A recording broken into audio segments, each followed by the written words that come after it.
আসসালামু আলাইকুম, সবাই কেমন আছেন? আলহামদুলিল্লাহ, আমিও ভালো আছি আপনাদের দোয়ায়। আপনারা সবাই ভালো থাকেন, দোয়া করি। আর এইভাবে রেসিপি রান্না কেমন হয় দেখুন। আমি এখানে নিয়ে নিয়েছি বেগুন আর ইলিশ মাছ। বেগুন দিয়ে ইলিশ মাছ দিয়ে আজকে রান্না করবো আর আপনাদের সাথে থাকবো। এখন কেটে বেছে নেব বেগুন আর ইলিশ মাছ। নিয়ে নিলাম কেটে, আর এই বেগুন এইভাবে আর মাছটাও ওইভাবে কেটে নিচ্ছি। দেখুন কেমন হয়েছে। ডিম বের হয়েছিল একটু, আর ডিমটা আমি আলামে নিয়ে নিয়েছি। আর এখানে দিয়ে দিলাম তেল, পেঁয়াজ, কাঁচামরিচ আর আদা রসুন বাটা, আর দেবো মশলা বাটাটা দিয়ে নাড়াচাড়া দিয়ে দেবো হলুদ মরিচের গুঁড়ো, আর দিয়ে দেবো লবণ।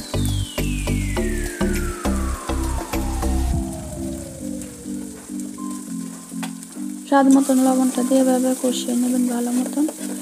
একটু পানি দিয়ে দেব,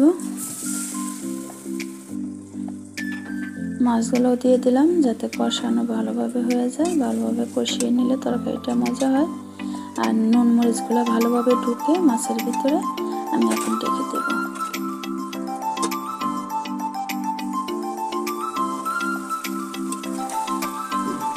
ঢেকে দিলাম, এখন নাড়াচাড়া দেবো, এপাশ ওপাশ উল্টিয়ে দেবো। দেওয়ার পরে আমি মাছগুলো যখন হয়ে যাবে তখন একটা একটা করে তুলে নেব। এখন কষানো হয়ে গেছে, আমি তুলে নিচ্ছি মাছগুলো।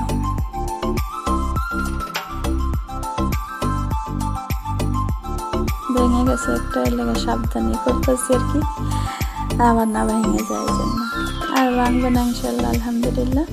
এইভাবে ভালোভাবে কষিয়ে নিলে আর ভাঙে না। এখন দিয়ে দেবো বেগুনগুলো আমি নাড়াচাড়া দিয়ে একটু ঢেকে দেবো সেদ্ধ হওয়ার জন্য, যাতে ভালোভাবে সেদ্ধ হয়ে যায়। ঢেকে দিলাম 5 মিনিটের জন্য। দেখুন কতটা সুন্দর হয়েছে, এটা বেগুনটা গলে একটু হয়ে গেছে। তাই আমরা এইভাবে বেগুনগুলো ভালোভাবে নাড়াচাড়া দেবো যাতে না ভেঙে যায়, সাবধানে। আর বেগুন তো নরম তরকারি, ভেঙে যাওয়ার সম্ভাবনা থাকে, এই জন্য আস্তে আস্তে আমরা নাড়া দেবো যাতে ভাঙে না।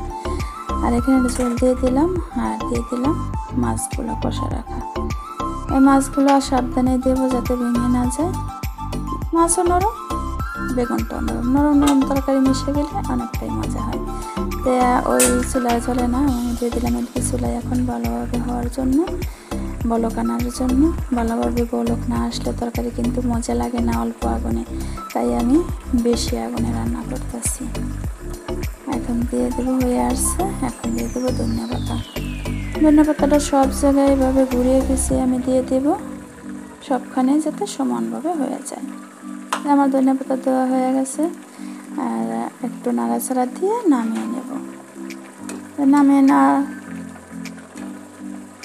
নাড়াচাড়া দিয়ে নামিয়ে নেব। দেখুন এইভাবে আমি রান্না করি।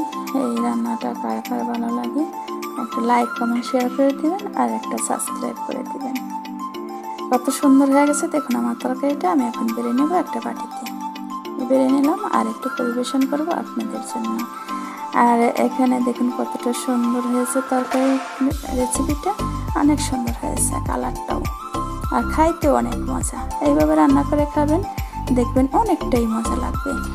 আর আমি যেভাবে রান্না করলাম এইভাবে রান্না করলে অনেক মজা হয়। আজকের ভিডিওটা এ পর্যন্তই, খোদা হাফেজ।